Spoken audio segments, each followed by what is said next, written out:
to really provide that vital continuity, both for our residents, but also for our contractors, so that we don't have to down tools and then remobilize again in a very short time frame. We already have enough homes in the pipeline and have really already started engaging them through this process. And so we're hoping to deliver retrofit in around 60 properties by the end of June. So beyond the funding, we have had some really great news in terms of expansion of the partnership, as I mentioned earlier.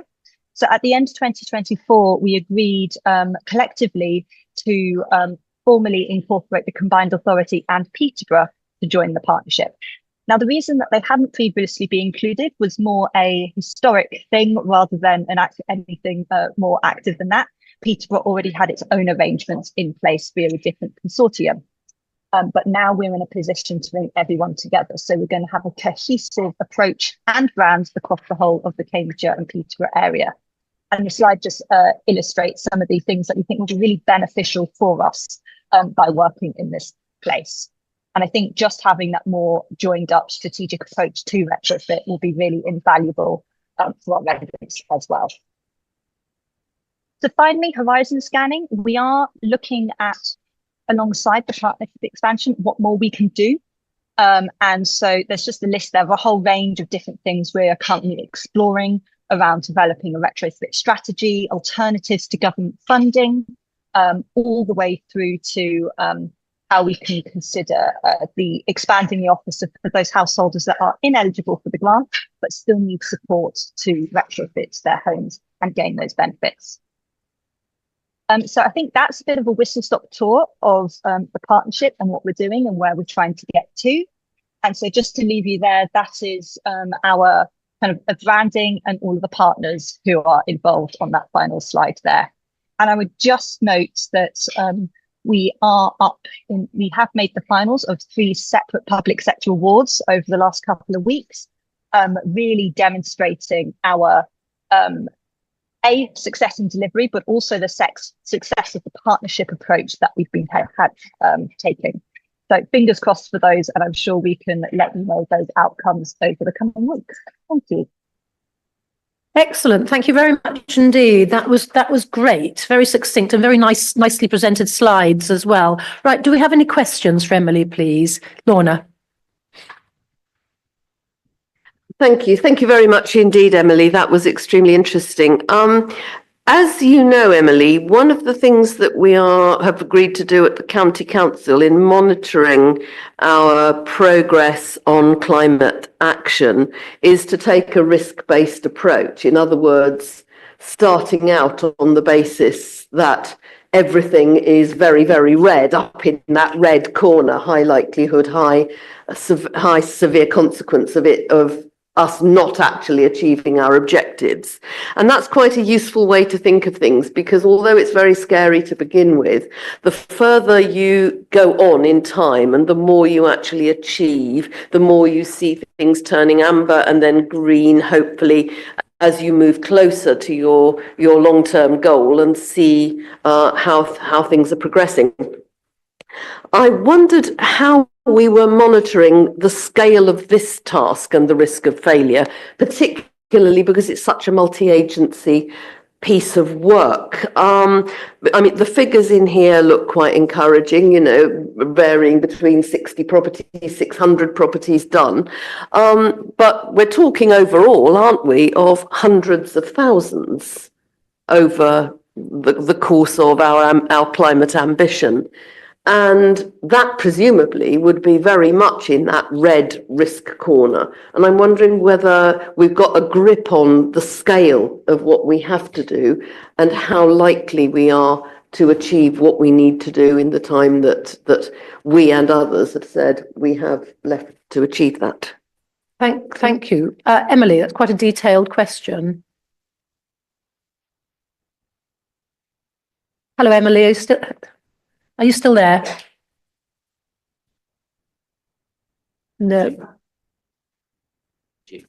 Yes, please. Yes. Yeah, Adrian, you have a bash at it. Yes, well, while we hopefully restore the connection. So one of the pieces of work that the committee is put funding towards, which we're taking forward next year, is work on pathways. And so we'll be looking at each sector, including domestic. And so as part of that, we'll be starting exactly that point of breaking down that big chunk of emissions into all the different categories within it. And part of that will be building the evidence base. So then we will know how many homes we've got of certain energy ratings, and where we can, those that have upgraded, if we can work that out. So we are going to start looking into exactly that, of looking at what do we need to do to get to net zero by 2050 in each individual segment of a sector. So we will be looking at domestic energy. How long do we think that's going to take to compile that evidence base? And how are you aiming to present it to us? And would you be interested in looking at that risk-based style of reporting? Yeah, so the risk-based approach has been already discussed, so we're well aware of what's been going on there. The project is to take place in the coming financial year, so it should be done in the coming year. And one of the things we're discussing about whatever we commission is how dynamic it is in terms of being able to be kept updated locally by authorities or by the Combined Authority. However, we want to take that forward so that we can adjust as we go along, as policy changes, as we get successes. So there will be an ability to do that piece of work around looking at where our biggest challenges are within it. Right, thank you. So we've got Emily back. Emily, I've got a question that's been sent through by our vice chair, who's unwell at the moment, which is actually a very good one. It says, many of our rural residents currently on oil are in our most deprived areas of Cambridgeshire. They are hesitant for change and often suffer in silence in their cold homes. How will Action on Energy reach out to these people directly helping and encouraging them to use the available grants?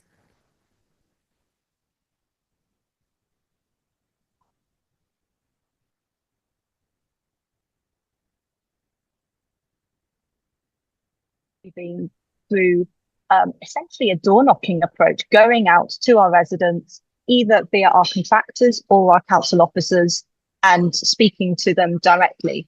And I think that's largely the approach we will continue to take going forward.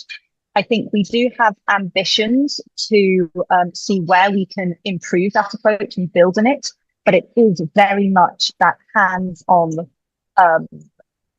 one-on-one conversations that seems to be the most effective way of engaging those residents. As I say, hoping to build on it, but working out quite what we can do within the capacity and resource constraints, I think, is probably the biggest challenge we'll have going forward. Thank you. That's really encouraging. And we're doing work with people to try and get them to take the benefits they're entitled to, and it's the one-to-one approach that actually delivers the result. So that's encouraging.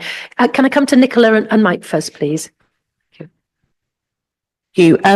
I've got a couple of questions that are slightly linked to what we've just asked, and that is that I think residents they've often come to me, they're quite bombarded by sort of advertising around retrofitting and grants, but they're quite nervous if it's not a trusted local authority. And another question I was going to ask was, sometimes these grants require residents to pay a certain amount of money into them themselves, which they probably don't have, some of the most deprived residents. So I wondered, if you don't have 3,000 or 4,000 to put towards solar panels or insulation. So I just wondered, sorry, Emily, I should be looking at Emily. I'm looking over. Oh, that's all right. No. Yeah, I just wondered what thoughts there are around that. And a second question was that Peterborough City Council, I'm really glad that we're partnered up with you now, but Peterborough City Council officers have thought about retrofitting some example properties as kind of like an incubator project to say, look, this is what can be done, and to really promote that. And I don't know if that comes within the scope of your funding, but just asking those couple of questions. Thank you. Okay, so two questions. One is about having exemplars for people to look at, and the other is what about people who can't make any contribution?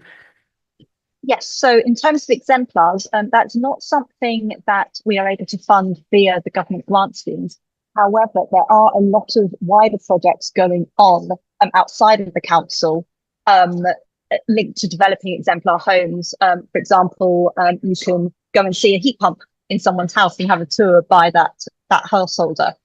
So I think the role we would be playing is trying to push those connections and signposts to all of those sorts of events. In terms of funding contributions, certainly for the Warm Homes Local Grant, as has been the case with Home Upgrade Grant, and indeed the same with the additional funding from the Combined Authority, eligible residents don't have to pay anything.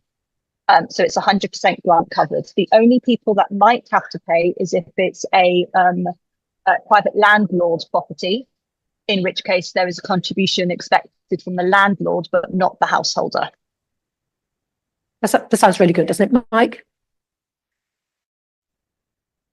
Yeah, thank you, Chair, and thank you, Emily. Just a few points. As Cambridge City Council's had made quite a bit of progress in terms of retrofitting its council housing stock, and you could argue perhaps that's the easier way forward because it's within our own gift to retrofit our own stock. But in the course of doing this, some of the issues which I'm sure apply across tenures and across the kind of residents we've been talking about came to the fore. And that is relating to kind of partnership working. So I'm really glad that that is going to happen, referred to in your last slide there. But part of that partnership working is coordinating all the funding that's available and getting the information out to residents across the piece so that they know where to go in terms of retrofitting homes. I just also wanted more of a technical question. But to get to energy rating C, most of our council properties that were single skinned were retrofitted with external wall insulation and solar panels. And I'm just wondering if those are the key elements for a lot of the properties that we might be looking across Cambridgeshire and Peterborough.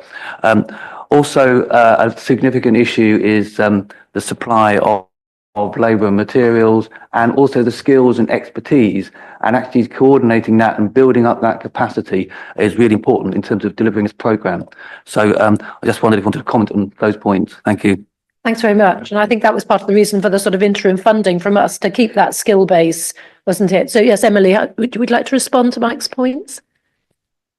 Yes, so in terms of kind of that partnership working coordination element, that is exactly why we think Action on Energy and the partnership is such a good idea.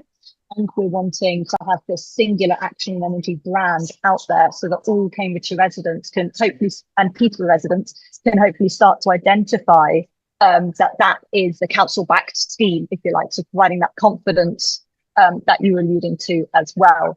It also means that as local authorities, we are cohesively applying to retrofit grants rather than perhaps, ending up in a position where each of us is competing with the other for funding, which is the last thing any of us wants. In terms of your technical point, yes, it's insulation of the various different types, solar panels, heat pumps where possible. But we do take, and the grants require us to take a fabric first approach, which means you're looking at insulation measures first. Before you're starting to look at some of those other technologies coming into play. And finally, definitely capacity is very much on our minds, both for our own in-house, but also the market.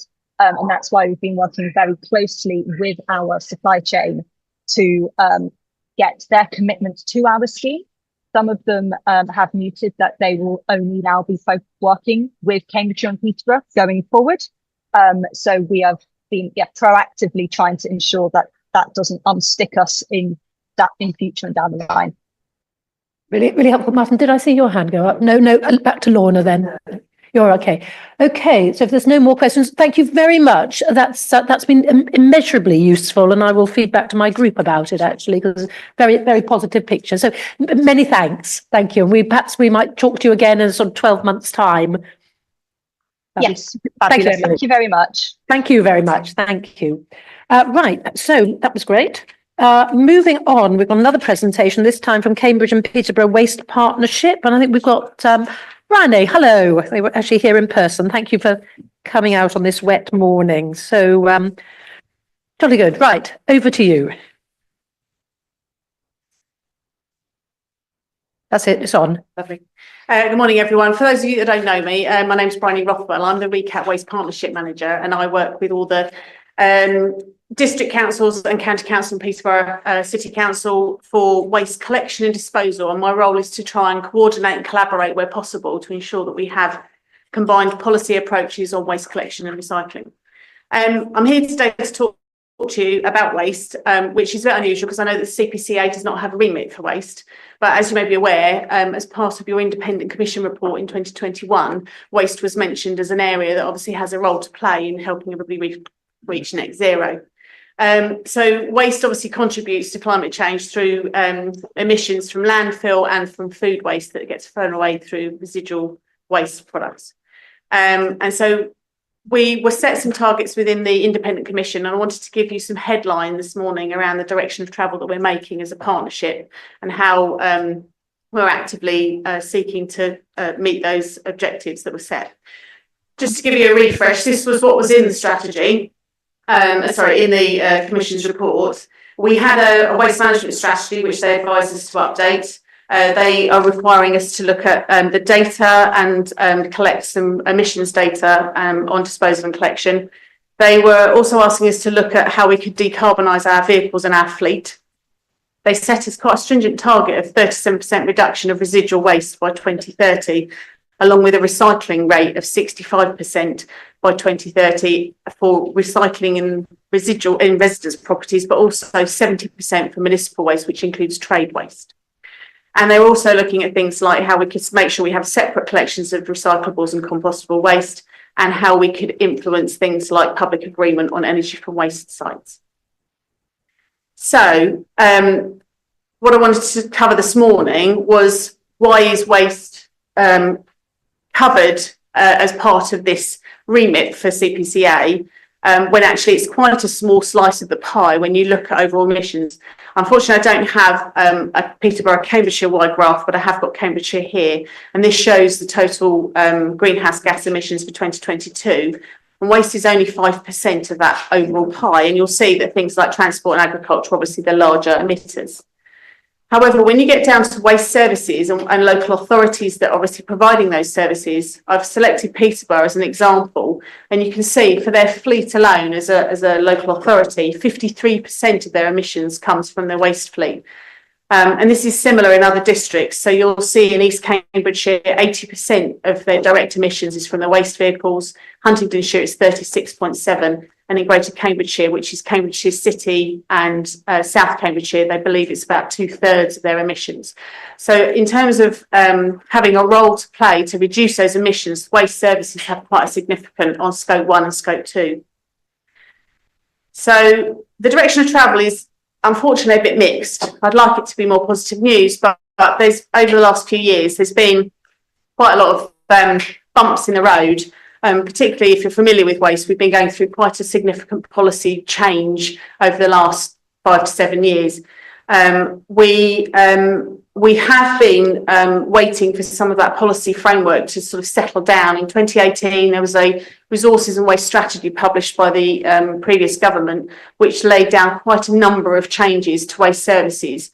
It was introducing things such as extended producer responsibility for packaging, a deposit return scheme, food waste collections at residential properties, and there's one other, I'll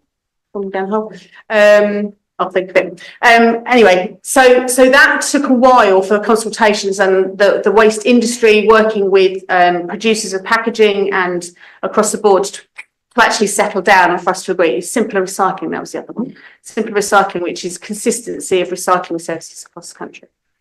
So that has settled down, and now we've been able to actually commission a new strategy for the partnership, and we're hoping to be able to publish that in the autumn this year. We're currently wading through 112 recommended actions that have been suggested as part of that new strategy, but it will only be a medium term strategy because, again, there are quite significant changes potentially on the horizon that we need to allow our strategy to sort of take account of. We are in a bit of a gap of infrastructure within the east of England. We don't have as many waste facilities as other areas in the country, and that can always cause us problems when we're procuring services for waste. We don't have as many disposal routes, and we don't have as many recycling outlets as other places. The other area that we've had some significant challenge in is around the disposal contracts. And for those of you who are aware how these are set up, Cambridgeshire has a PFI contract which deals with all the disposal of the residual waste and all the other materials apart from recyclate. Peterborough has its own energy from waste facility. The disposal contract for Cambridgeshire, Peterborough's is running fine, but Cambridgeshire has had some challenges over changes in legislation, some environmental permitting issues, as well as operational issues. And those challenges, unfortunately, are going to affect how we'd be disposing of waste. And unfortunately, we've had to landfill more of our waste than we would previously have done because we'd have processed it.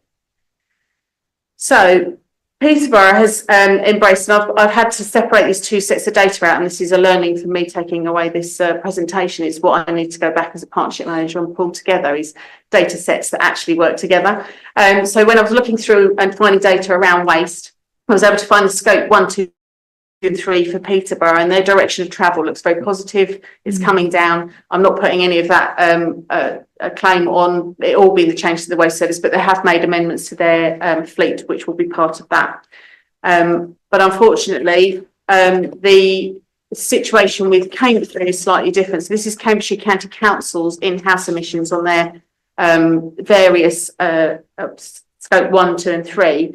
And if you can see the pink bar in the middle, we were doing quite well in 2020, 2021. Obviously during lockdown, there was a huge drop off but what you're seeing now is there's a slight upturn in the emissions for those services, and that will be the impact of the changes to that contract. And that's going to be creating more emissions, and waste is becoming a larger chunk of that. So what we are also doing is looking at how we can decarbonise for our fleet. And so we have been speaking as a partnership about what individual authorities are doing and how we can encourage things cross-party cross organisation to share. We have, there's been an application by Greater Cambridge Shared Waste, Cambridge City and South Cambs, for grant funding to help them with the WREN project, which is the Water Beach Renewable Energy project, to allow them to have solar panels on a piece of land next to their depot to generate electricity. Huntingdon District Council have piloted HVO in partnership with the Fire and Rescue in Cambridgeshire, with the police as well, to help share facilities for storage of HVO so that they can all fuel their vehicles in one place and they can purchase collectively so that they get better pricing. Peterborough have also looked at switching their vehicles and updating vehicles so that they can take HVO. But there is more to do. East Cambridgeshire and Fenland have reviewed their fleet, and they are purchasing new vehicles where they can make them as efficient as possible, but it hasn't been at that scale possible for them to purchase at the scale that they need to. You need to buy like a whole tanker full to sort of make it worthwhile, and those smaller districts aren't able to purchase and get the prices low enough for them to be able to make that conversion at the moment. For those of you that don't know, this is what an electric vehicle looks like. This was the first one purchased, I think, in the country in 2020 by Cambridge City and South Cambridgeshire. They now have 4 of these vehicles that are travelling around the area.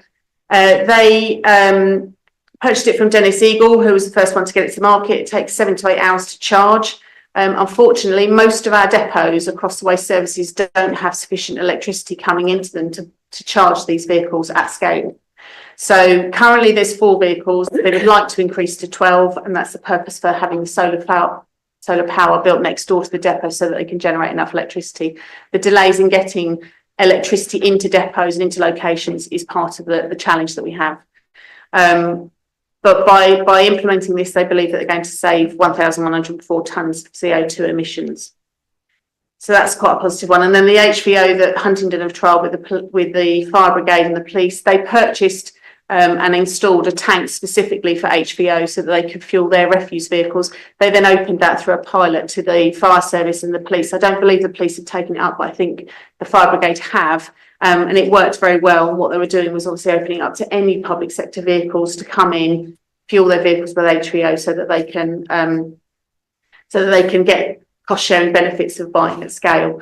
That was successfully received, and I think they're planning to roll that out wider and share the pilot with other local authorities to see if they could do the same thing in their areas. So one of the other challenges was our recycling rate, which they asked us to increase to 65%. And these are the current rates of where we were in 2019. Across the partnership, we had a collective recycling rate of 52.47%. We don't have a combined rate currently. Cambridgeshire has a rate of 55.8 and Peterborough currently has 42%. So that 65% is quite challenging for anybody that's been around or aware of recycling rates. It takes us an awful lot of effort and behaviour change just to get 1 or 2% increase in our recycling rate. With new services that are coming online, we're hoping that that will get a bit of a bump up from the changes, but it's still quite a task. Not one that we're not going to try and rise to the challenge, but just making you aware. The other target of reducing our residual, so that's your black bag waste. And if you think about your own personal black bag waste that you put out, could you reduce it nearly by 40%? That's what the target was asking us to do, is try and reduce that black bag waste quite considerably. There's been quite a shift in material streams over the last few years. Packaging particularly has been lightweighted. A lot of weight has been taken out. Anybody who remembers Easter eggs a few years ago where it was full of plastic and cardboard, and they've stripped all of that out because they are now going to have to pay for packaging, and so companies are taking a lot more of the packaging out and everything's getting a lot lighter, which is great, and we're seeing that in terms of a decrease in the amount of waste produced per head. But we can't attribute necessarily that decreasing from the activities that we're doing. It may just be that it's the changing composition of materials. We have also had authorities reduce their bin sizes so that residents only have a smaller bin to put their residual waste into, and they have a normal size recycling bin. We've collaborated on waste minimisation projects such as reusable products, and we've been encouraging the public to reduce all the waste that they produce and to try and reuse things where possible. We have a behaviour change across the partnership, so all the officers have been given an opportunity to understand how they can impact change in a positive way. And we're looking at influencing planning guidance as well, so that we can try and get the right waste management structures put into place, so that the infrastructure for when they waste collection is prioritising the right services, so that your first bin you come to is going to be your recycling bin rather than your residual bin. So the new services that are coming in, this is Hungry Harry, who's used in Peterborough, is a food waste service, has been in Peterborough for quite a considerable period of time, but in Cambridgeshire a lot of the district councils don't have food waste, and so they're going to be introducing food waste from March next year through to June. And it means we've managed to get consistency across the partnership on the colour and type of caddy. You can't believe how controversial bin colour can be, and the way that we're going to be collecting and disposing of that material. And so that's a real coup for us as a partnership, because it means that we've got consistent messaging. We can do combined marketing campaigns out to the public so they understand what they're getting. Under the new regime, you should be getting something like this, but I've put a big cross by the cardboard and paper recycling, and I'll explain why. So the new simpler recycling will allow for residual collection. At the moment, majority of the authorities have it 2 weekly, so you put your bin out 2 weekly, and your dry mix recyclables you can also put out every 2 weeks, and it'll be the alternate week. And then every week you'll get a food waste collection. Now, under simpler recycling, the government are also looking for us to separate out paper and card, because they believe the value of that material when you don't commingle it in the bin is higher, and so you get to recycle more of it. Unfortunately, we were waiting so long for the agreement on what the process should be that our current recycling contract had run out, and we had to go to the market, unfortunately, and procure. And the best way of procuring was a collective procurement, which we did. And we managed to keep the partnership together, even though we didn't get one contractor this time. We've had 2 separate contractors.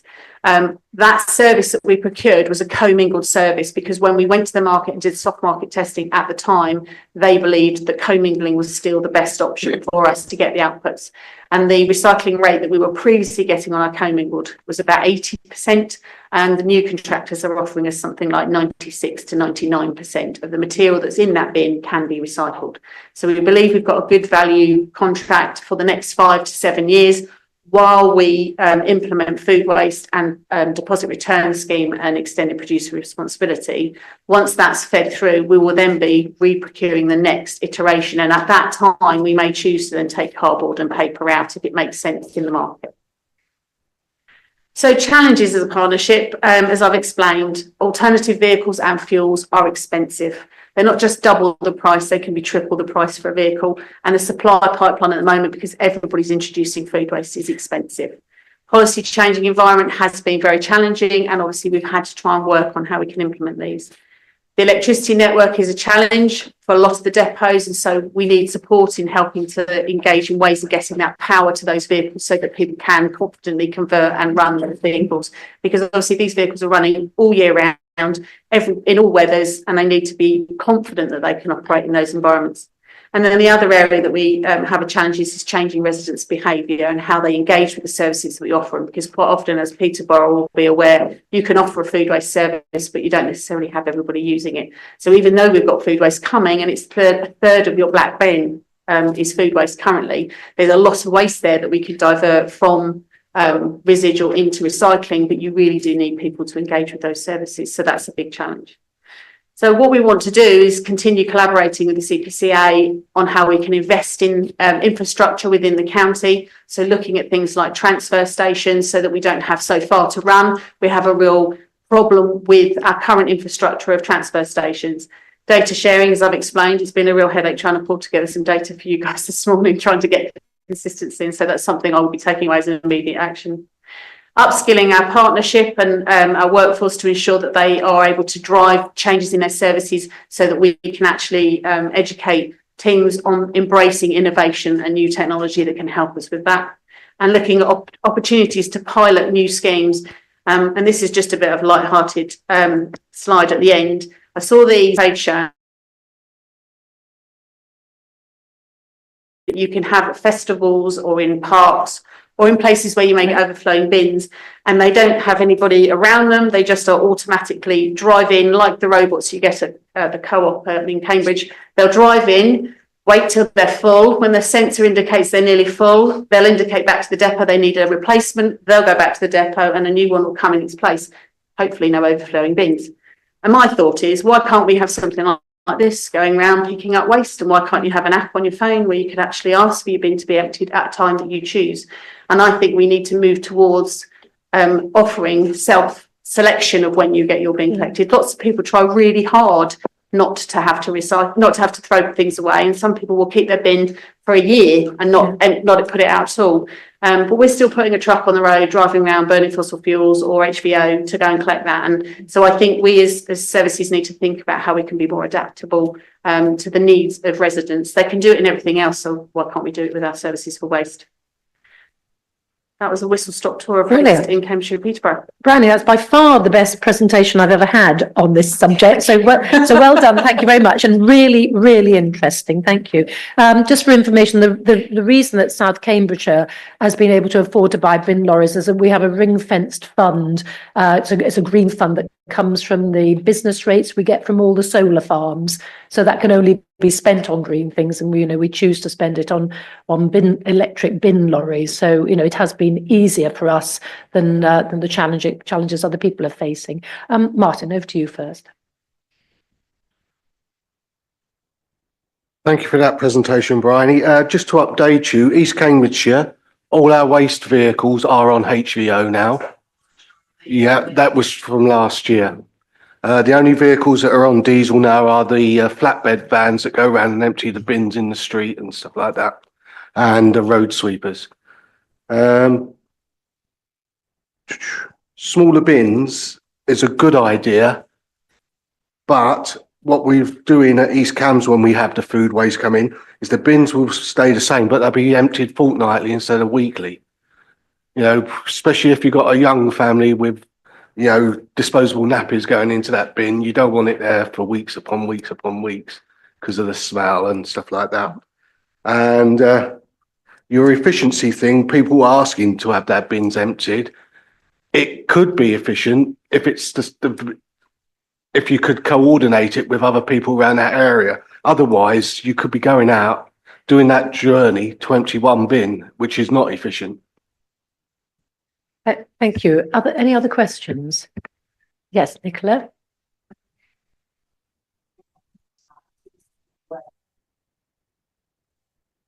We're doing well, aren't they?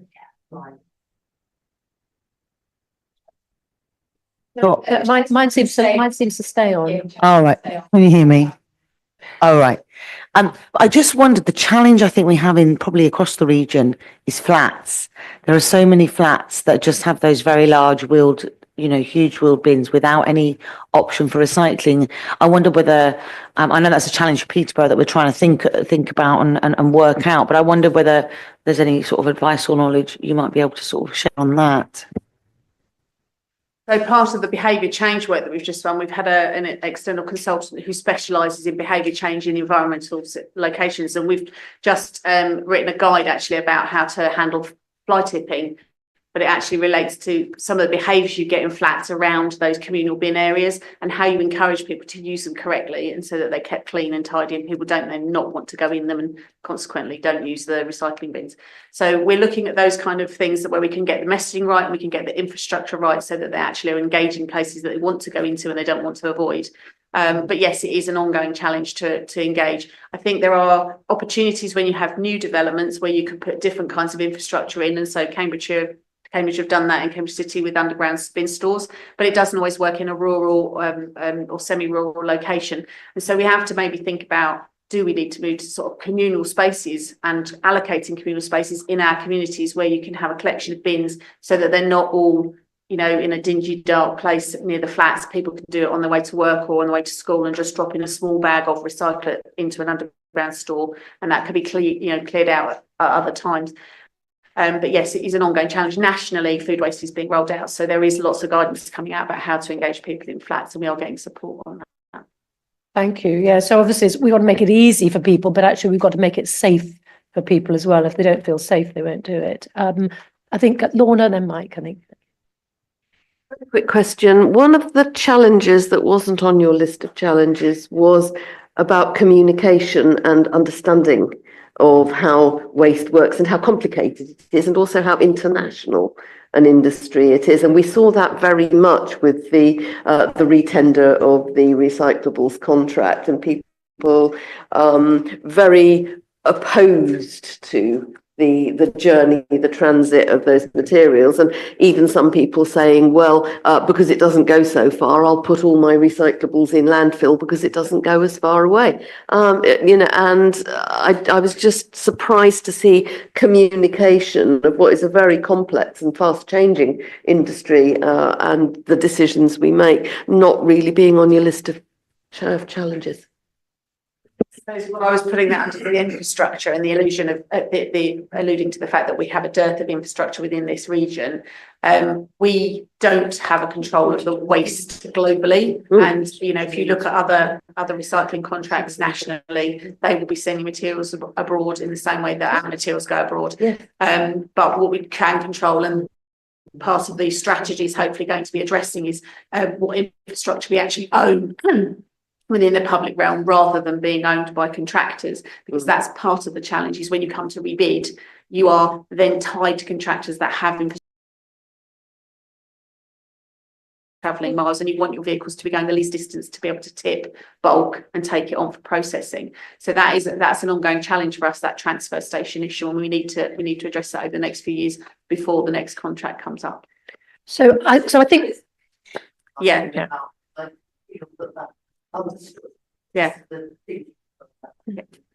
Thank you. So on the infrastructure deficit, I think it would be really helpful if we could work together to kind of audit, what we've got and what we need. Yeah. I've just had a quick word with Judith, particularly factoring in the growth we're going to see, so that, we have an understanding of, where we as a combined authority can help basically and add value to this. So would that be okay? All right. Yeah, I think that's so. What do we have? What's the deficit? What are the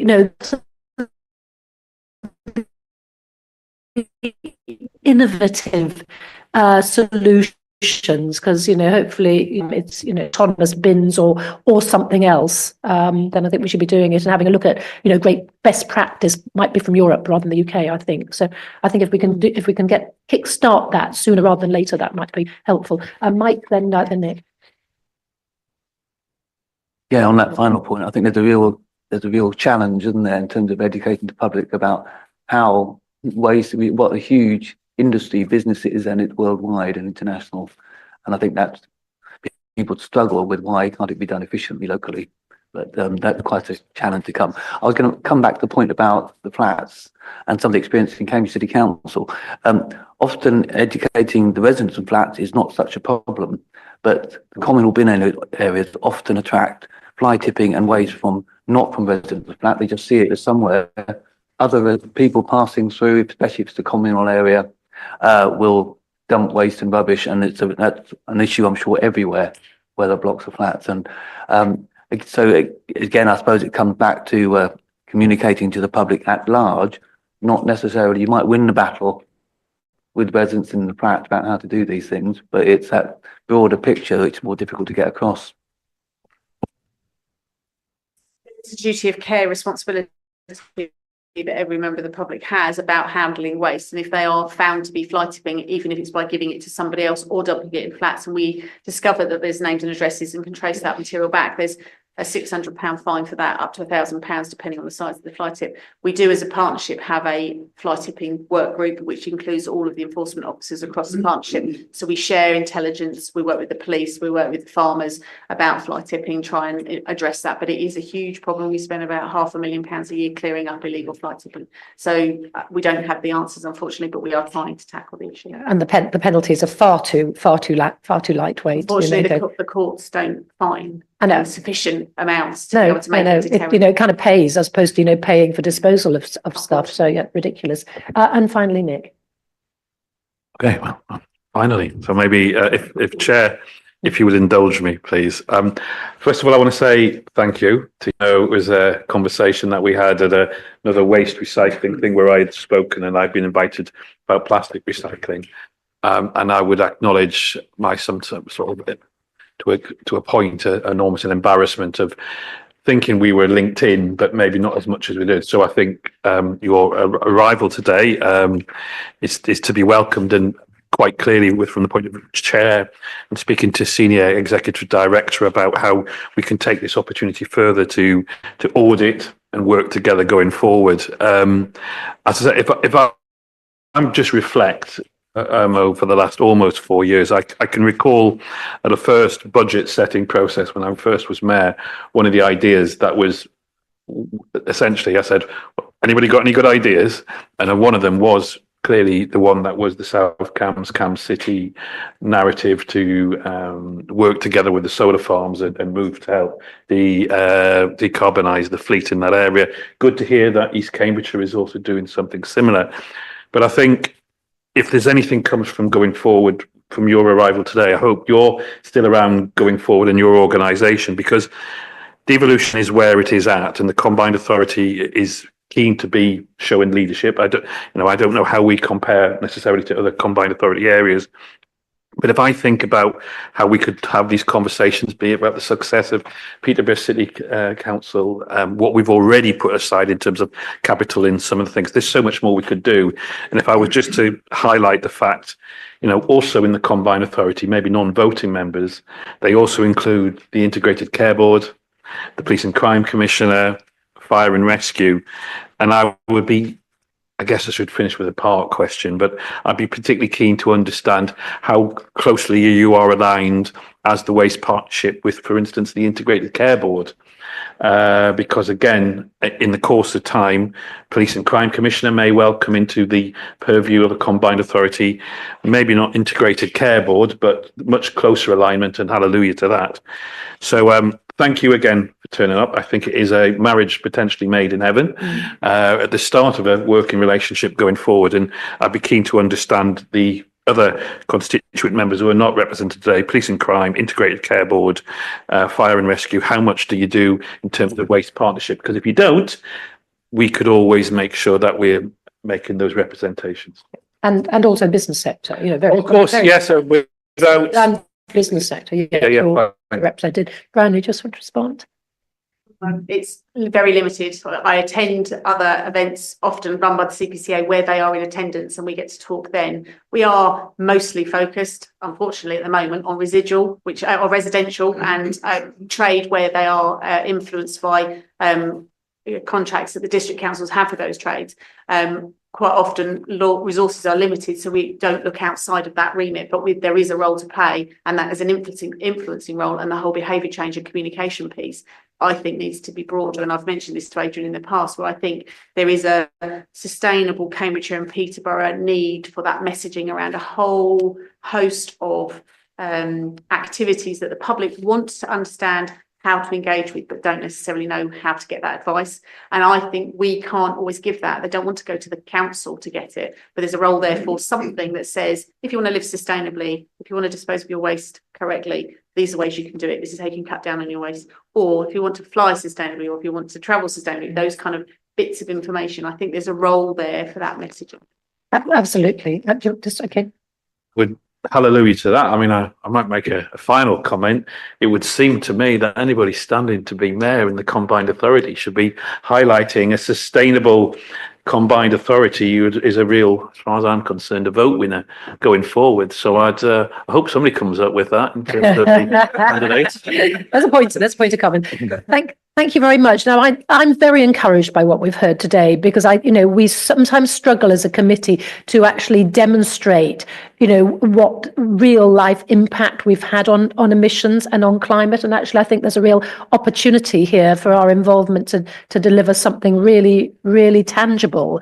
We heard this morning that BP are rolling back on renewable energies and, recommitting to oil. Ye gods, can you believe it? So, when everything else is going the wrong way, there's an opportunity for us really to up our game and, partnering with you on waste to start making a real difference, I think could be very positive. I hope my colleagues agree with me here. Okay.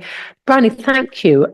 We will invite you back, but I think we'll be having ongoing conversations with you outside of this sort of formal agenda. Thank you so much indeed. Thank you. Thank you everybody for your contributions. Right, moving swiftly on to director's highlights, which is reasonably compact this week. And I will make sure my remarks are succinct, Thank you. Chair.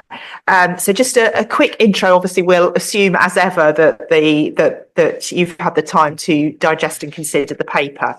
I make reference at the beginning of the paper to the strategic place partnership that has now formally been signed. In fact, after the last committee meeting with the Mayor and the Chief Executive of Homes England. And we have a meeting this afternoon to begin to look at the strategy, what will be the objectives that sit underneath that partnership, what will the governance look like, including the involvement of this committee going forward, and indeed what will delivery look like going forward. So that meeting hasn't happened yet, but that's one this afternoon and then another one at the end of March, and we will bring a further update to this committee as a result of that.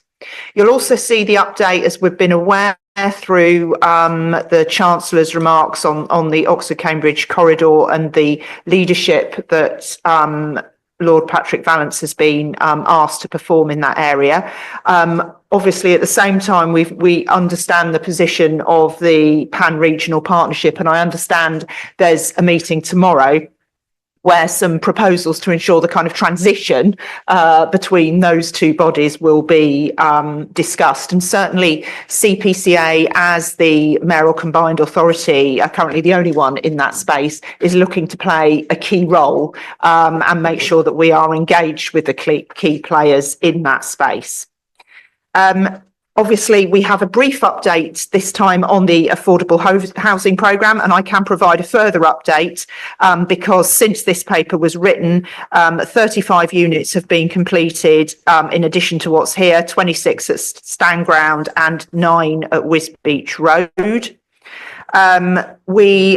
I did want to draw the members' attention to the fact that you'll be aware, obviously, we oversee the Greater South East Net Zero Hub, and they are currently in negotiation. This is kind of covered in point 4 under item 3 of the regional updates. They are talking to DESNZ, the department, are talking to the hubs about a slight repositioning of the hubs. The hub has been very focused on net zero, as indeed is indicated by the name, but there is a greater focus looking forward on energy.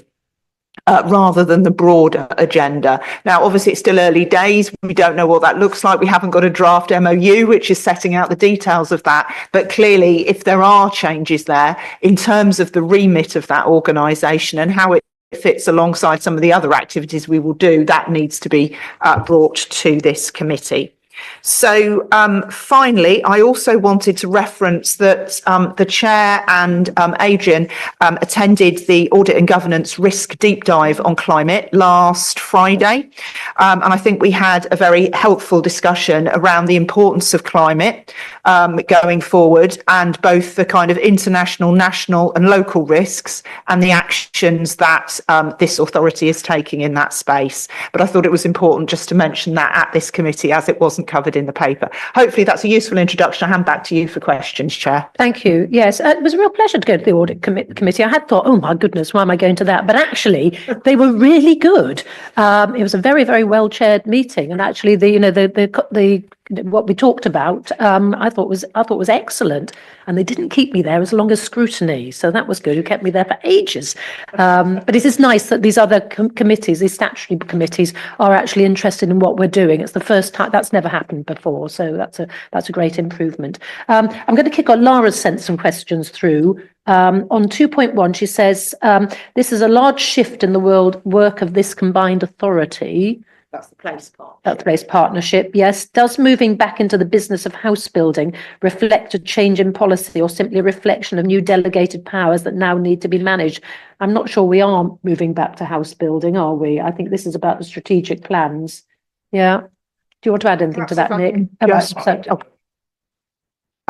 Apologies. I was just going to say this is the strategic place partnership is not about the combined authority directly house building. It's very much about working with Homes England to address barriers and constraints that there are to enabling house building and ensuring supply, but including looking at the type of supply, i.e. tenure and affordability. So it isn't about us house building, it's about us working with Homes England to enable homes to be built.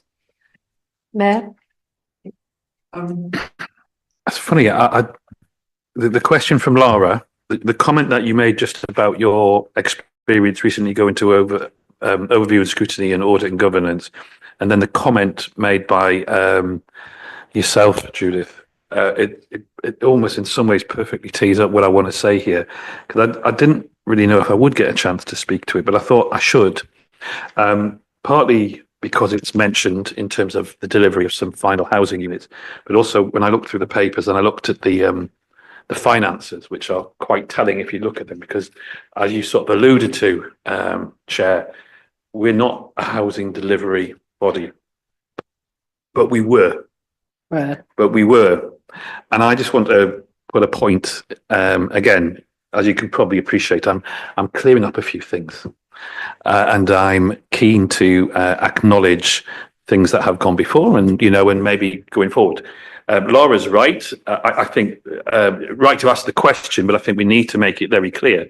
At the moment, we're only talking about, in terms of devolution from central government to combined authorities, strategic housing partnerships, working with our combined authorities, and the success that's always been done in Cambridge City, Peterborough City, and they are things that we would want to encourage, but we're not going to be the delivery body. And there's a reason for that. And there's a real sad reason for that, because we failed previously at it. We failed badly and we lost over £40 million because the combined authority previously, under the leadership in the past, made a disastrous decision to adapt and to impose ideas of how to deliver. I mean, it's an honourable idea. Affordable housing, social housing, we all know in all the parts of this area that housing, affordable and social housing, is important. But the way officers, elected members went about it was fundamentally wrong. And most importantly, it was called out by civil servants and a previous Conservative government. Why am I bringing this up now? Because I don't want people to forget about it.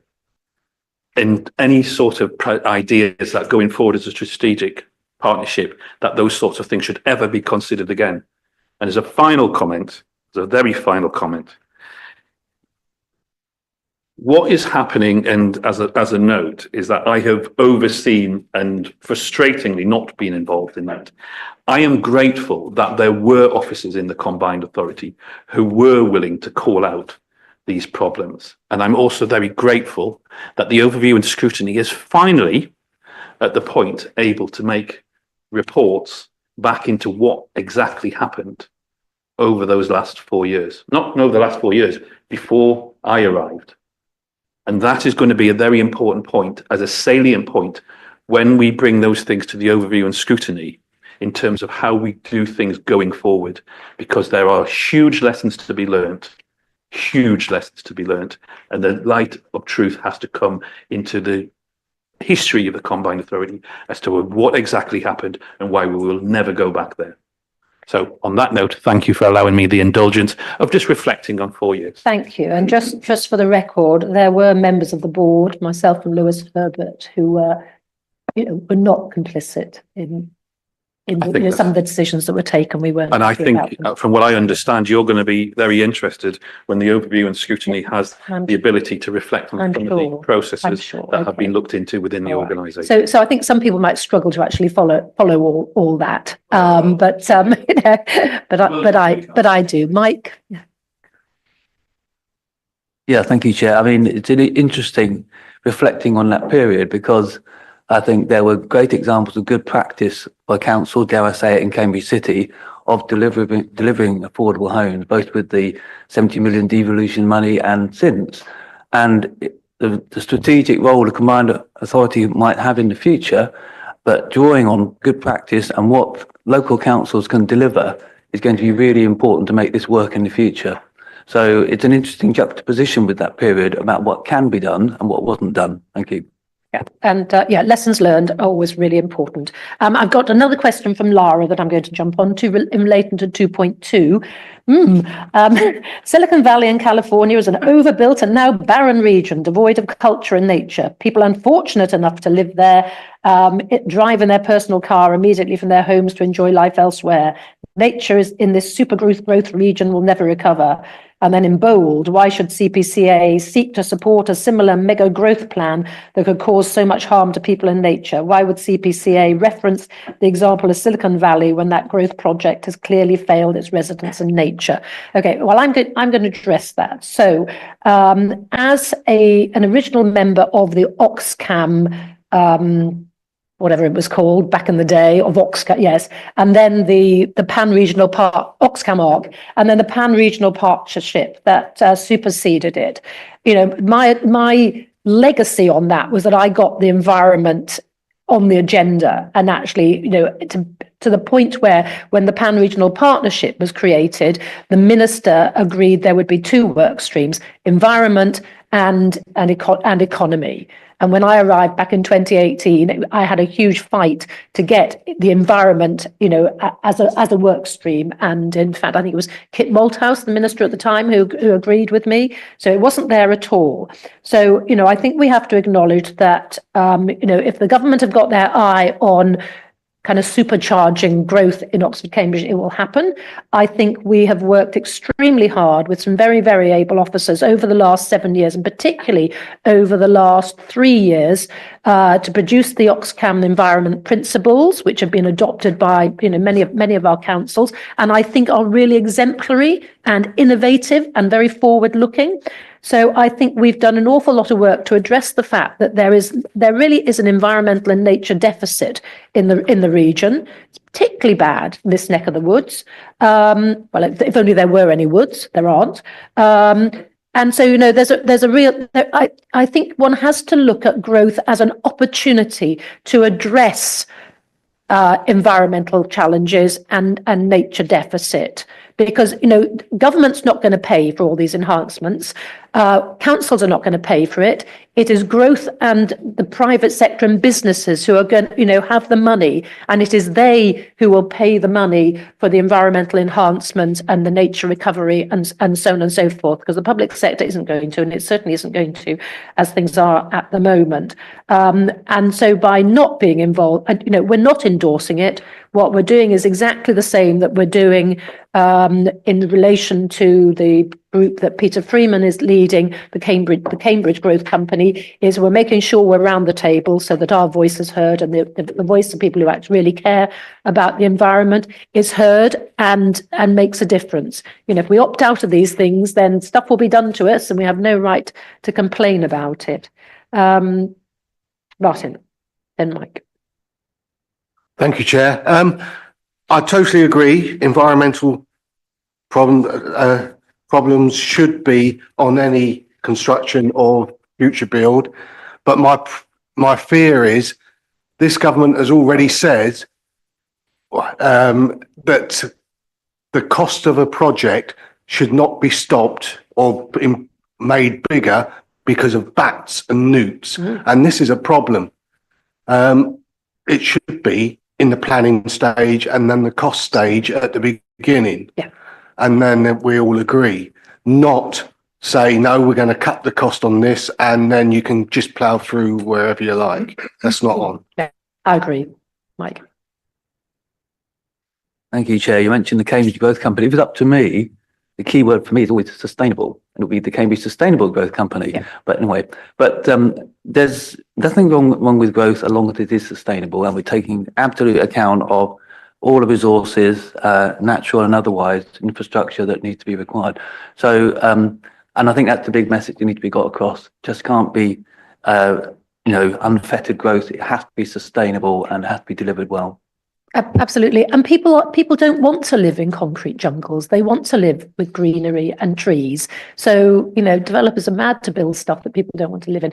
We're preaching to the converted round here. So thank you. Thank you very much indeed. Right. So any more questions in relation to Judith's report? Yes. Sorry, my apologies. That's okay. Just a quick one. Emma Garfield from the Business Board. Just a couple of quick things on the memorandum. So building on the discussion around the agreement with Homes England, how will this cover carbon reduction? I wasn't completely clear. I know we discussed it in a broader sort of environmental context, but I live on the south side of Peterborough. We've got homes going up all over the place. There's the odd solar panel here and there. Surely if we're talking about retro schemes, we actually want to build these sort of technology in the first place. Thank you. I think, I'm going to pass that to Judith because I think the answer is we don't know yet, doesn't it?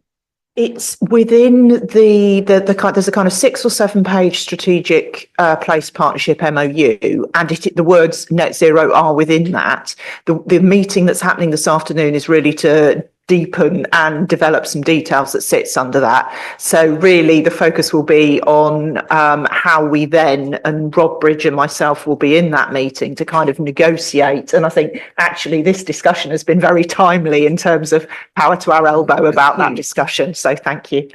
And I think it might be quite good at the right moment that kind of that comes back to this committee. And I think we need to do some kind of scrutiny of it to hold it to account. Okay, that sounds good. Right, if there's nothing else, we will move on to the next item, which is, local nature recovery strategy update. So, yes, Adrian, thank you very much indeed. Thank you, Chair. Yes, just this is an item to note in terms of progress on the local nature recovery strategy. In the paper, I have highlighted why we're doing this, but just on the back of that conversation, I think it was mentioned about the nature deficit, and that's very much the case. We are not only in a climate crisis, we are in a biodiversity crisis, and we've lost huge amounts of species numbers over the last decade. So this is a really important. It's about identifying the species and habitat priorities for the area, developing actions to deal with it, and then mapping those so that it can inform both the planning system. So it will be of direct interest to the work on growth, but also to landowners who may be looking to take things forward. In terms of where we are, we've had the technical work. We went to the steering group in January, and we went to a mapping workshop in February with the latest iteration of the technical information. The mapping workshop was really a great success. So we had a whole variety of, I hate to use the word experts, but people very knowledgeable in sectors and a wide range of stakeholders there.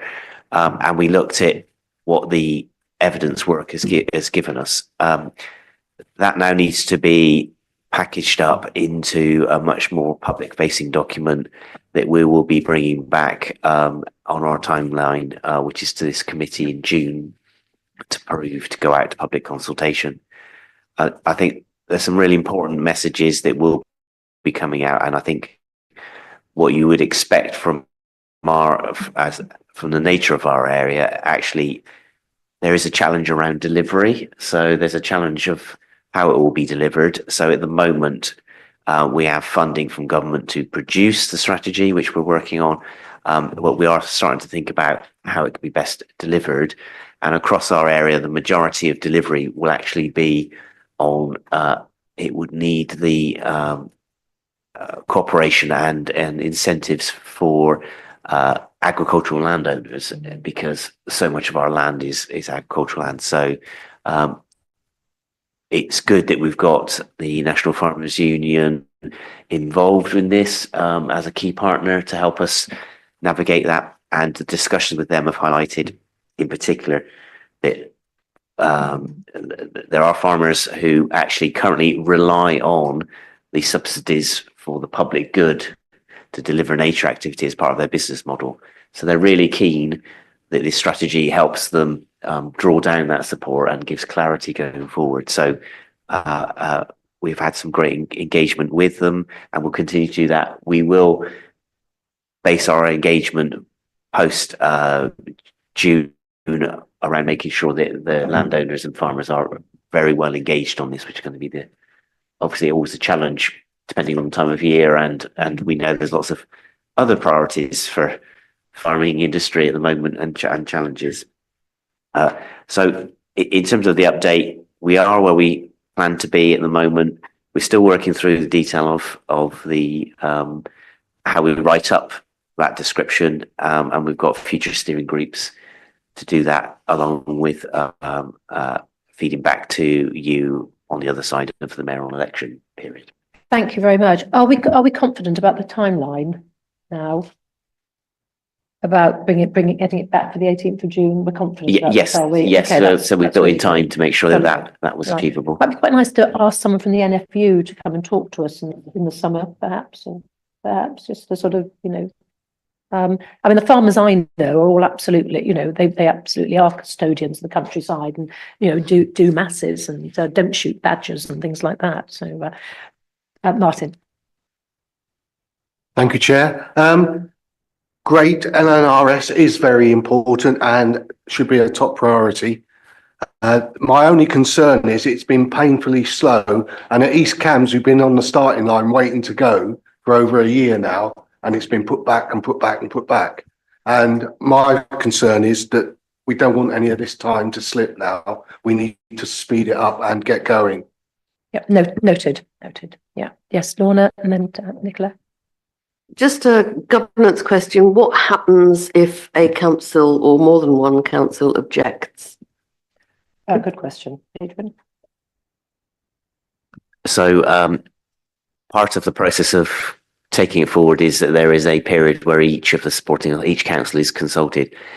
That's on the basis of the preparation of the strategy has been carried out in the right way, and that it's then suitable to go out to public consultation.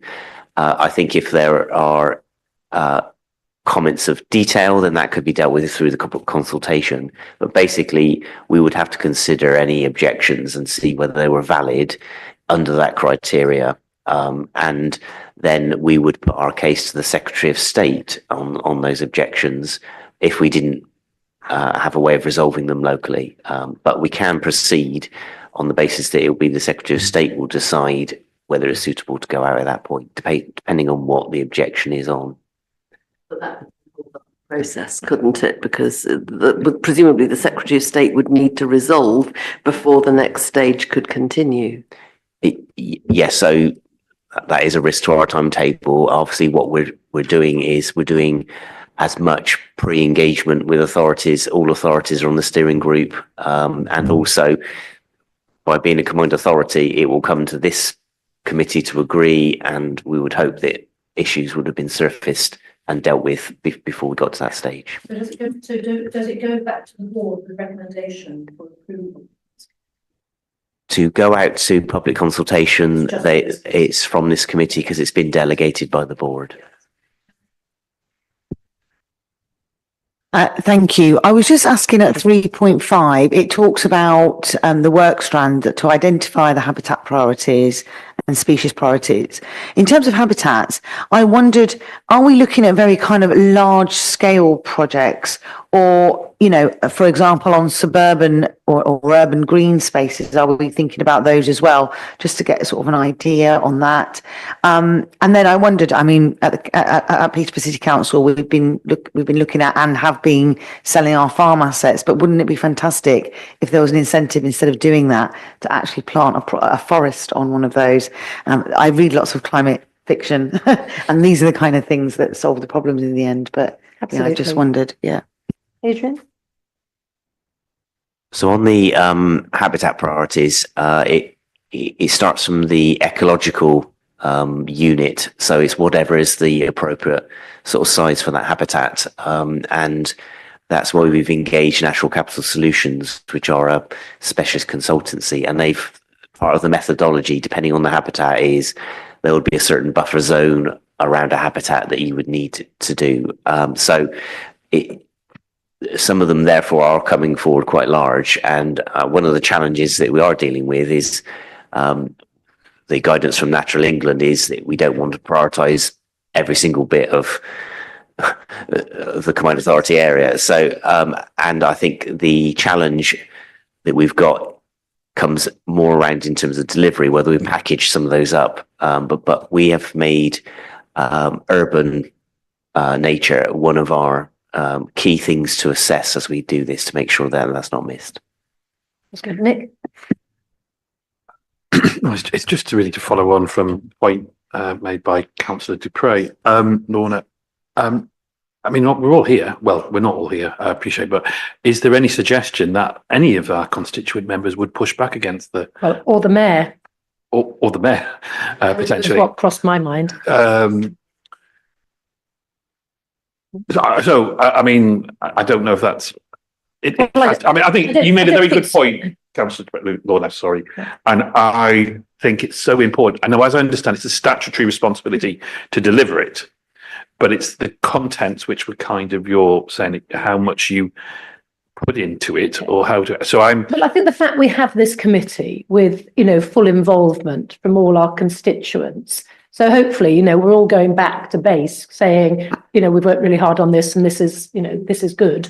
Well, I mean, we all need you know, to, acknowledging... you know, so I mean, you've all got a really important role. Well, Martin's already put a big client, I mean, correct me if I'm wrong, you were talking about bats and God knows what else, but you know, that, you know, that's an important point, but I'm trying to understand around the table, and we've got the business board as well, but I think we're all saying we're up for it with the, I accept there's a missing member on this occasion.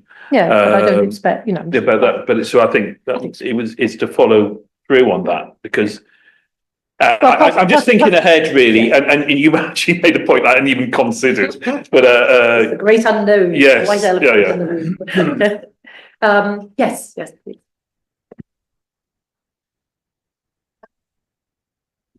Oh, sorry. Yeah, fine. Just to comment about the sort of speed of delivery, and I think it's really, really important to keep your foot on the gas, as it were, with this one, particularly given last month the government's announcement of the land use framework consultation. And so my question would be, you know, in order to engage with that process, you know, we've got some fantastic diverse land within our region, both in terms of growing food and environment, housing, all the other sort of competing demands. And that's what this sort of wider national exercise is about. So I think it's particularly important that this, you know, mapping, planning from the biodiversity angle, and obviously there'll be competition within our land area for all of those things, that we've got a clear inventory of what we have and what we want to do with that area.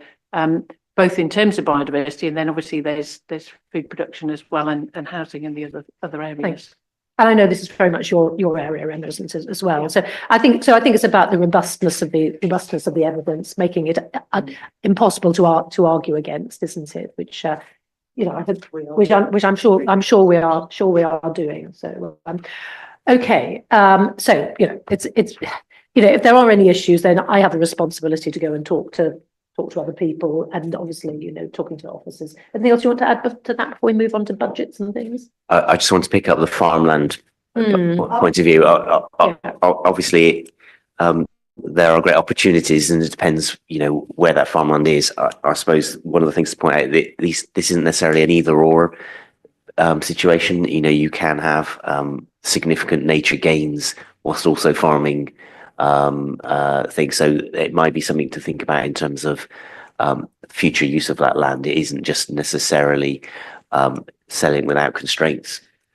And there are some interesting conversations going on about to encourage developers to buy kind of offsetting land. So why is a consortium of developers not buying a farm and then using that to offset the impact of their developments, which is getting more and more challenging to deliver BNG on site. So within the Greater Cambridge local plan, we asked in our call for sites, we asked for call for green sites for doing exactly that, and we had quite a few put forward. So we have identified quite large tranches of land which we will be enhancing, but using developers' money. Yes, Tim. I may just make a quick point about the use of land and land which may be otherwise lying fallow.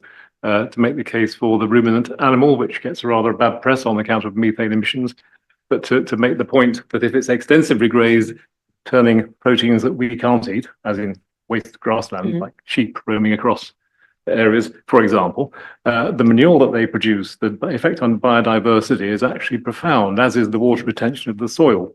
So it is a particularly important thing that we all sort of turn our noses up at red meat, but perhaps we ought to just bring it into the benefits that extensively grazed, not intensive, but extensively grazed ruminant animals will have on biodiversity and water retention of our soil. Yes, and we don't have much here, do we, in this part of the country? We're nearly all arable. So, Martin, yep. Just a quick one. At national level, instead of inheritance tax on farms when the farmer dies, perhaps we should encourage them to spend more money on biodiversity and making corridors for wildlife on their land, and reducing their inheritance budget. Nick will take that back. But okay, right. So thank you very much. That was a really interesting discussion. So a final item is the budget performance and expenditure review. Is that Adrian? Okay. Oh, yep, jolly good. Thank you, Jim. Thank you. It's a bit of a double act with Tim as well. Who's oh, hello, Tim. Thank you. I've hijacked his quarterly budget reports so that we could do a joint look at both performance backwards, but also expectations going forward, which will also help, hopefully, if my voice gives out at the moment. So so in front of you, you've got a report with a number of components, as I've said. It's the Q3 report, which obviously was doesn't reflect the current situation as always. So it's looking back, and Tim can talk to that. Then we've got the financial forecasts at the end of the year, and we've brought you more information this time about the more detail of the budget as requested. And then there is a specific recommendation which Jim can talk to in terms of an additional capital allowance to the Climate Opportunity Fund to enable us to spend the full £1 million. And that's basically something perhaps we should have thought about in terms of setting it up. But if you want to allocate £1 million and you're not doing it in convenient chunks, then if you want to allocate all of it, you might need to go slightly over rather than slightly under. So Jim can update on that. You've got it in front of you. I don't know whether Tim wants to say anything about the Q3 performance first. Okay. Yes, as Adrian says, this is your Q3 backward-looking monitor. It also has estimates for where we think we're going to be spend-wise come the end of this financial year. If I take you to the revenue table, there are a number of projects there that we think are going to slip for various reasons that are explained in the report. Similarly, with the capital programme, there's one item there, Huntingdonshire biodiversity, where we think a little bit of the spend is going to slip into the next financial year. Thank you.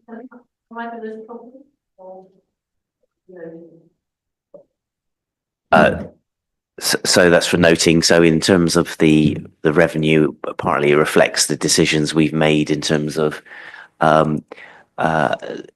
aligning some of our activity with the local growth plan work, so that we needed to take forward some of our revenue spend so that our risk assessment, for example, is aligned to the point that came up earlier about making sure that we understand the environmental impacts of growth. And on the Huntingdon Biodiversity for All programme, basically a small part of the programme, because it's over £1 million programme, was to buy some land, and that's not coming forward as an option now, but instead it's going to be more investment on the capital spend, achieving the same outcomes for that project. So it's a relatively small carry forward, but very confident of delivery on that.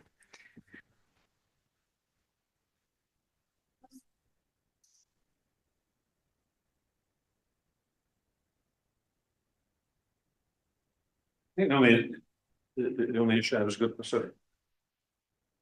Let's turn yours off. Is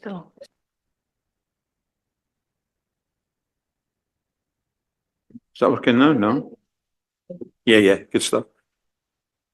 Yeah.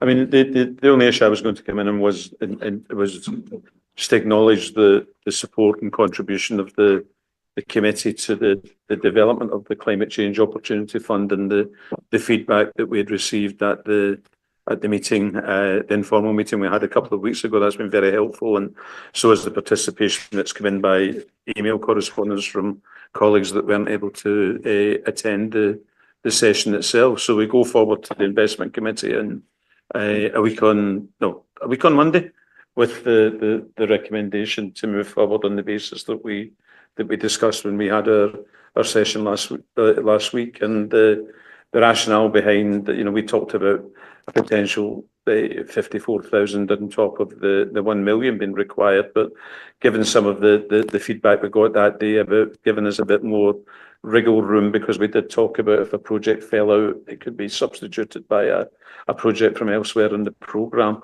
and you're never going to get a complete match. And similarly, as Adrian said, unless we decided beforehand that we were going to fund 5 projects at £200,000 each, we were never going to land at £1 million. So that's the rationale behind that, and thanks for that support. What I would like to say as well, that without hopefully it doesn't backfire at the investment committee, but when we took the project to our investment panel, which is a senior executive team, the approach that we'd taken to the development of this project was lauded as a potential exemplar for how CPCA considers future programme development. So that was all very good and positive feedback.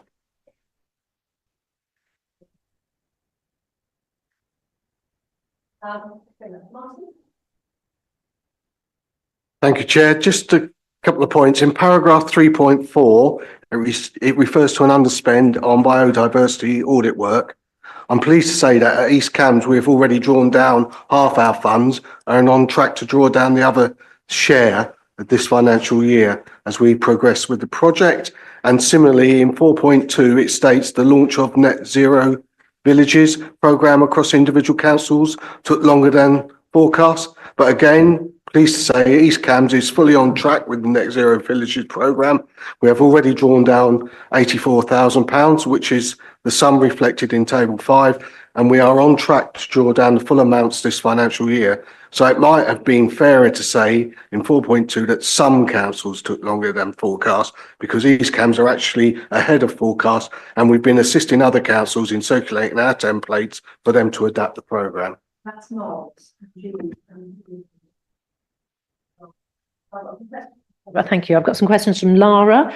On 2.3 shows a significant drop off in both revenue and capital funding available for climate work.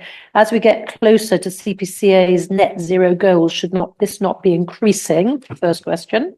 On 2.5, when will the committee discuss the future of the 1.325 million uncommitted capital? Can we just put all of it into the Opportunity Fund as set out in section 5.3? And finally, on 3.1, did Natural Cambridgeshire finally get paid for their LNRS work? Who's going to? Right, there they are.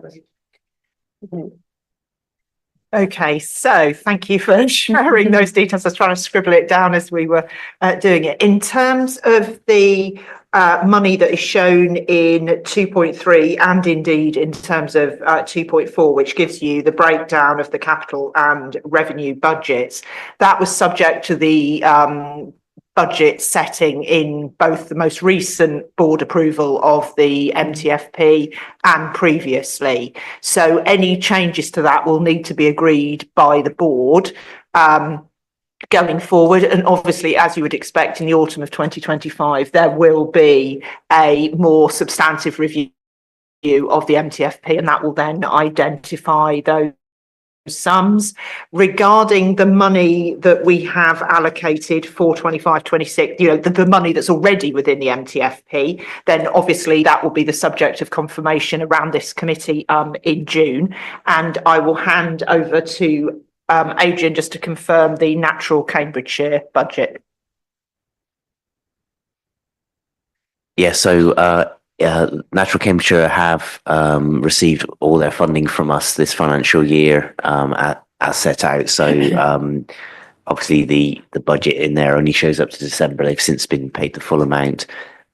They have an additional amount because of their work on the LNRS, but that's subject to them. They're subcontracted through the county council. So I'm not aware of where we are with that specific issue, but I've had no complaints from them recently. Lovely, thank you. Laura's very good at the detail, which is useful. Do you want to say something, Nick? It's just a bit to follow on from Martin, really, in the sort of 4.2 area. Well, possibly because Laura's not here, but I'll say it. I wanted to say thank you, particularly to Huntingdonshire, in terms of, as a constituent member, showing a lot of kind of ambition in this area. I mean, I've enjoyed going out with Laura and other elected officials, particularly in Huntingdonshire Biodiversity Project, when confronted by some vandalism, but they were very quick to replace trees that had been damaged in St. Neots, and it was really lovely to be able, as the mayor representing the Combined Authority, to be working with a partner in terms of, and then meeting the community on an early, very cold Thursday morning in Priory Park, to kind of bring that sort of tree as a, also as a pushback against needless vandalism. But also to follow on and to congratulate Martin and the team at East Cambridgeshire. It's really good to hear that the kind of idea around the net zero villages has been embraced in East Cambridgeshire. And I guess my question would be is where East Cambridgeshire is leading on that. If there are areas that are not performing as well, is there an opportunity for exemplar areas to then, for want of a better phrase, get the money that isn't being spent in other areas? Because, we're a combined authority, and it may be that some areas do better at other times, and at other times they don't get as much.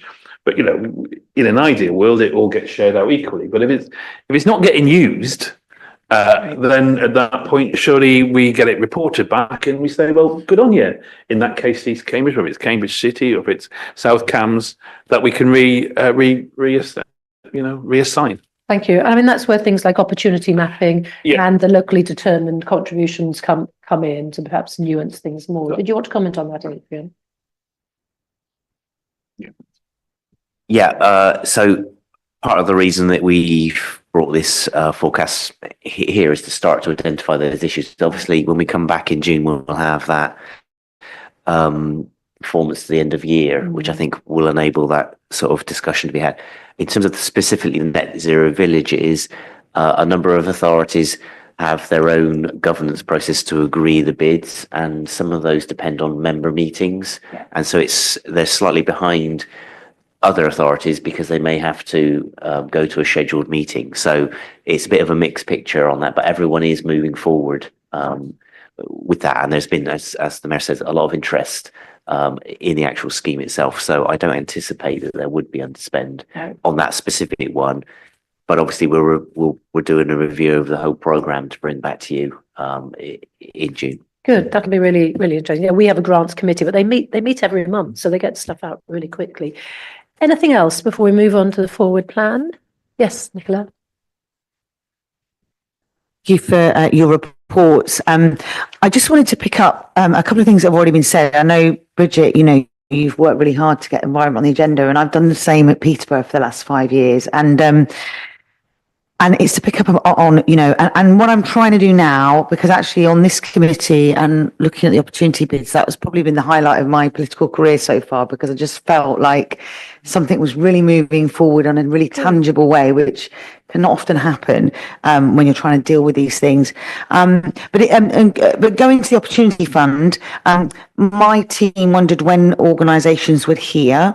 I was so pleased that there were so many high quality bids. I would certainly support what Lara says about, please let's not return any money to government. Let's put it into that funding pot if we need to. So it's just finding out when organisations might hear. Also, there was a bit of a discussion when we had our informal meeting that there were good bid ideas, but they didn't provide enough written up information. And certainly I know from being in a sort of the funding world myself, that there can be some really good ideas, but some organisations or people or groups haven't got the skills to write bids. So I wondered if that's something we could really help people with, so that the people that are very big organisations that are very good at those things, obviously they deserve that as well, but that people with less skill can do that. And but I'm in favour of what Lara suggests. So I mean, I worked as a fundraiser as well before I started doing what I'm doing now, and that's why people would pay me, because actually it's quite specialist skills, writing grant applications, particularly big ones, and it takes a lot of time. I mean, there are organisations such as the Cambridge Foundation who will run kind of bid writing workshops and things like that. I don't know that it's our job to do it, but I think we can certainly have conversations with people, with voluntary sector organisations who, are probably running these things, and we can promote them in order to help people who might be applying to us for money, to sort of upskill them to do it. I'm certainly always very willing to help with things that I've done a lot of training myself. Martin, then Mike. Oh, sorry, Judith, do you want to come in quickly first? Yes, there we go. Sorry. Just thank you, because I think that's a really important issue in terms of just responding to when they're going to hear. I think we're intending to send out the emails this afternoon. I've approved the text this week, and there'll be 3 different emails. One an email that goes to the people who are in the top 10 scoring, then the kind of holding pattern of those that aren't too far behind, and then the ones that we weren't able to support. And then the investment committee papers will be published on Friday. So that means everyone will have been notified before those papers go in the public domain, which means they've got a couple of days to kind of consider that before it goes into the public domain. So that just answers that question. We did, in this case, part of the process was, you'll recall, and indeed you met Steve McAteer at the workshop. Dayton Bell did provide support. We provided the webinars, and then they did provide support. So we did, in this instance, provide some support. And I think that's because we recognised some of the issues. And probably it was indeed raised at this meeting that those issues might come forward. And I think that was one of the reasons why, as Jim quite rightly said, that it was welcomed at the investment panel, because they recognised that not only was the process robust, but actually we've done a lot to support the quality of the applications, but clearly there's more that we can do. And I do think the point about how we work with community foundations in the future, if we are doing these kind of things, is a really important thing. We are offering feedback. That is in the emails that I've approved. So we will be doing that, and we will also have those in the reserve list. So if we do want in June to kind of think, okay, do we want another set amount to be, we could go back to those applicants, see if they could, we can look at that again. So hopefully that's all helpful in terms of your comments. Thank you. Yes, please come back. And actually, really interestingly, reading the application really helped me even to say, oh, yes. And I just talked to a local football team the other day because I helped fix their roof, and they said they're going to do an eco building. And I was like, oh, there's an opportunity fund. But if I hadn't seen those applicants, and it was a really good report, I thought. So the consultancy team that did that did really well. And I just wanted to say, kind of linked to the whole budget as well. I'm getting some pushback at my full council, and I'm getting a sort of an anti-net zero vibe. And I think there's lots of reasons why that's happening. And so I'm really nervous going forward. And one thing I don't really think, and nobody asked me questions really. I have to give people questions to ask me about the combined authority, but I really want, to show people what we're doing on this committee, because there are large pots of money and it is really useful. But I'm worried that there's going to be challenges going forward with, obviously this isn't a political meeting, but with some of that messaging that's out there at the moment is kind of becoming mainstream. And I don't know, I'm kind of asking for help, I guess. Yeah. Okay. That's concerning, particularly as you're doing so very well on waste and moving waste. Okay. I think it's probably, okay. I think perhaps we'll just take it offline and have a chat about it. Mike, then Emma, please. Yeah, just to remind me a little bit, on a slightly smaller scale, but Cambridge City Council has, I think it's £1 million community grant funding programme. And one of the key roles there is, and Judith was referring to what the remit is, but they do offer very specific advice to smaller groups who don't have the capacity to put bids together very well. They might have great projects, great ideas. It strikes me that there might be some specific role, not direct remit necessarily, but a specific role within the combined authority to make sure there is someone specifically designated to offer that kind of advice and support, because otherwise some great projects and ideas just slip through the net, I think, because there's not the capacity to put a really good bid in. And maybe that's something that ought to be considered, whether that's built into a role in some way. Okay, so yeah, thank you. We'll take that away and have a think about how best to give people the support they need in order to put in first-class applications. Emma, and then Martin. Yeah, so my question, comment and then question. Comment, I had a look at the applications and the ones that had sort of come to the top, and I thought there's a really nice spread with a really wide impact within the region. So that was very positive. My question is, how are we capturing measures of success? Because to your point, if you can demonstrate a significant impact of the funding, then that tends to perpetuate support for the scheme. So I think you need to do that at the start. And a lot of the bids said, we will save X tons of carbon equivalent or have this biodiversity improvement. If it's carbon and energy related, then there'll be a financial value to that. So the football team or whoever it is, that's using the investment to ultimately save energy, which has the wider impact on the community. Briefly, the question was, how do we measure success, both as a starting measurement and as a final impact to actually be able to communicate a positive message about the investment? Okay, very good question, Judith. And an incredibly important one, and perhaps I'll ask. Switch off, Emma. Oh, okay, all right. No, you're okay. I'll briefly say a few words and then just perhaps ask Jim to come in. Absolutely. The front, if I recall correctly, the front page of the Dayton Bell report sets out the kind of success, the overall programme impact that should be made. But obviously the point you're making is, what are we doing to monitor and evaluate that? And that will be a key part of the work that we will do with the successful applicants in terms of the grant funding agreement. Jim, do you just want to say a little bit about that process? Thank you.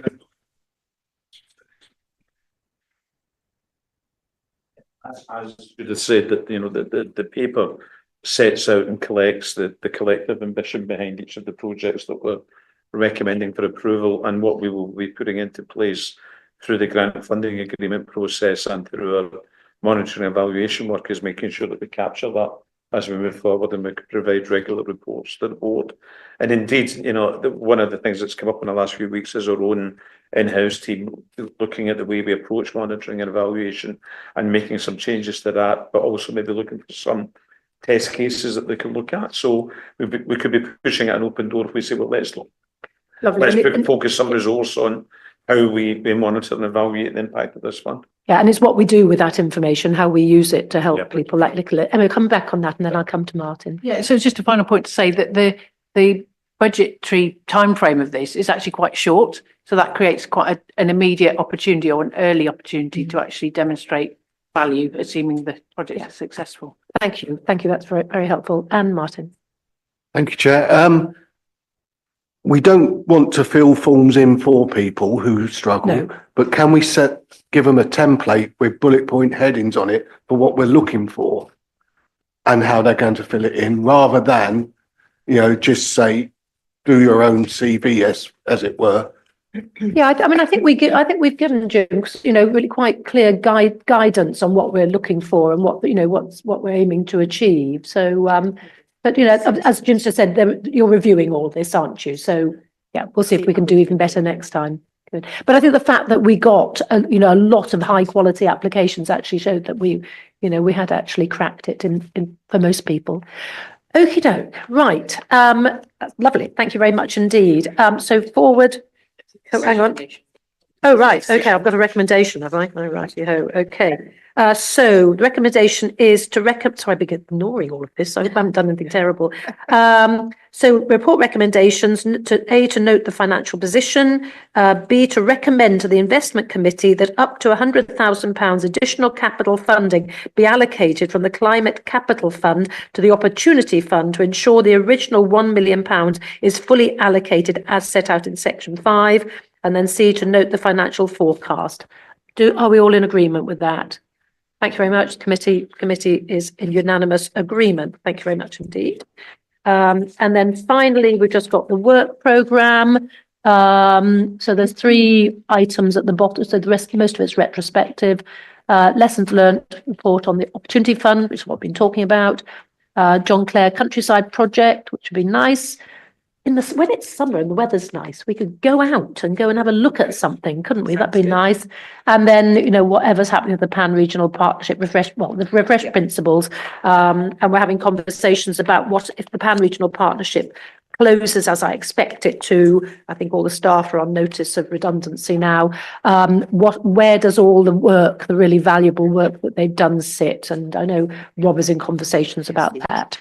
So, okie doke. So the next meeting is Wednesday, 18th of June. Jolly good. Thank you. Thanks, everyone. That was a really positive, productive meeting.